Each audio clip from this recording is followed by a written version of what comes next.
Hey guys, good morning. Welcome back to my YouTube channel. And today it's a very special day because for the first time I will be doing a vlog about Robinson's Land Corporation. So if you notice yung mga videos ko before with SMDC, the videos that I'm using is just part of the SMDC marketing ads. So yun lang yung mga ina-upload ko. But this time it's going to be special kasi ako na mismo yung gagawa ng video and I will experience the project by myself. By myself, tama ba yun? So kasama ko ngayon is yung manager ko, si Sir Rurik Valero, boss. Hey, good morning guys. Right now guys, we're going to Sierra Valley Gardens. Sierra Valley Gardens it's actually one of the best-selling property of Robinson's Land Corporation. Now this project is located in Cainta, Rizal. And it's a massive 18-hectare project. So sobrang laki niya guys. This is the first time that I'll be visiting the project. Tara, samahan niyo ako.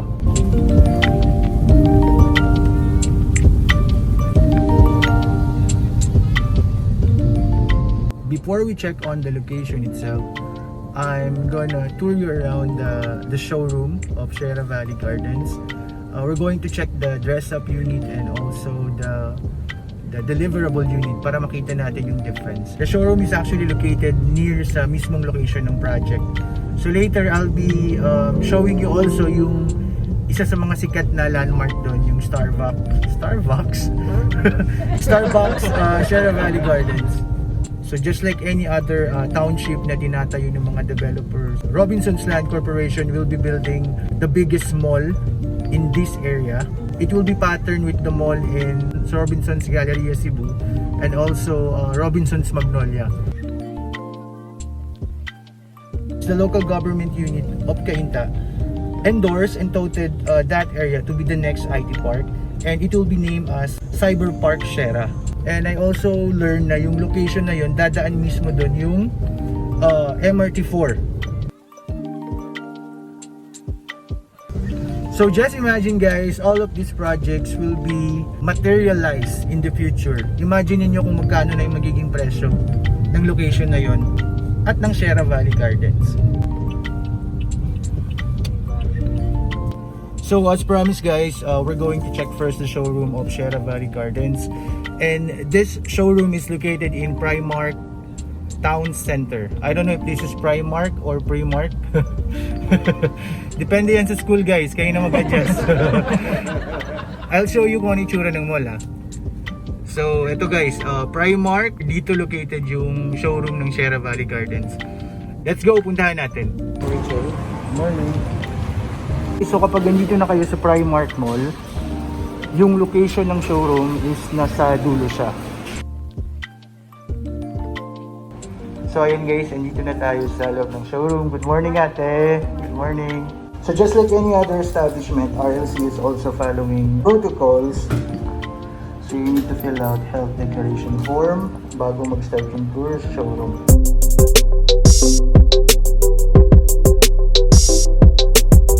Para mabigyan kayo ng overview kung ano ba yung magiging itsura ng Sierra Valley Garden na building.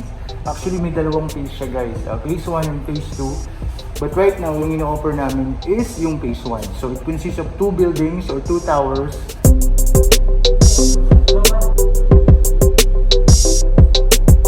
Alright guys, so as you can see, ito yung scale model ng Sierra Valley Gardens. So yung transparent, ito yung building ng phase 2 ng project. Yung dalawang tower na tapos na, that's going to be the phase 1. After the clubhouse, you have the amenity area and the garden area. And what I like about this condominium is that meron siyang basketball court. Ayan. So not all residential condominium ay may basketball court. So isa lang to sa very few condominium na may basketball court. So guys, we're done on checking on the scale model of Sierra Valley Garden. Ngayon naman i-check natin yung dress-up studio unit. Tara, samahan niyo ko. So one of the smart home features is the door lock. So Okay. meron tayong first step is the biometric, which is hindi pa naka-register sa yung account. So next second is the pin lock. Alright, that's so cool. Third is the manual key, which is the typical key. Okay. Yung ganito po. So Alright. ito siya, third. Then fourth is the key card. Galing naman nun. Then last po is the smart home. Sa ano naman po? Smart app. Pwede rin siya sa smart app. Yes, downloaded po. So guys, how cool is that? One of the smart home features dito sa Sierra Valley Garden that comes for free is the digital door lock.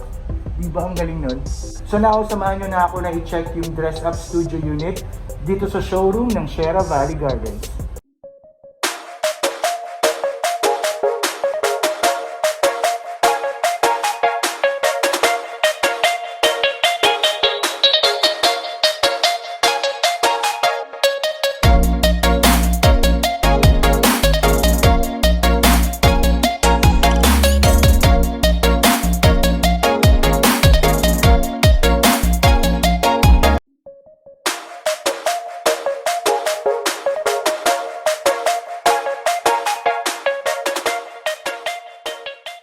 So guys, tapos na natin bisitahin yung showroom ng Sierra Valley Garden. Thank you mama, bye!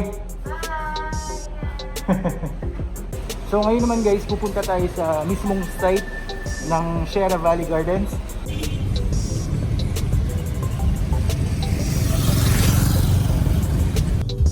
So guys, nakikita nyo, ito na yung Starbucks na sinasabi ko kanina. Ito yung location ng Sierra Valley. Sa dulo nito, dun makikita yung Sierra Valley Garden. So ngayon guys, on the way na kami sa site mismo ng Sierra Valley Garden. So kung makikita nyo, sobrang lawak niya dahil ito ay 18 hectares development. Hey guys, so andito na tayo ngayon sa location mismo ng Robinson's Sierra. Ipapakita ko lang sa inyo yung total land area niya para makita nyo kung gaano kalapad. So from that area guys, sa may Starbucks, going to that area, ito yung magiging Robinson's Sierra. Sobrang lapad ng mall guys, sobrang lawak ng area, pero yung area na nasa likod ko, yan yung magiging IT Park o yung tatawagin na Cyber Park Sierra. So ngayon naman guys, pupunta naman tayo sa mismong location ng Sierra Valley Garden. Tara, samahan niyo ako.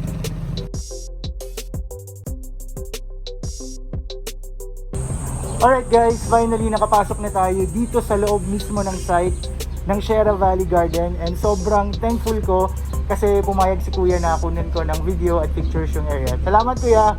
Okay, so lapit tayo ng konti para may pakita ko sa inyo ng mas malapitan kung gaano kalawak yung area and kung ano na ba yung update dito. Although sobrang init dito guys, pero para sa inyo gagawin ko to. Eto, I'm gonna show you some update ng construction dito sa Sierra Valley Garden. So at the moment, nag-start na yung paghuhukay nila.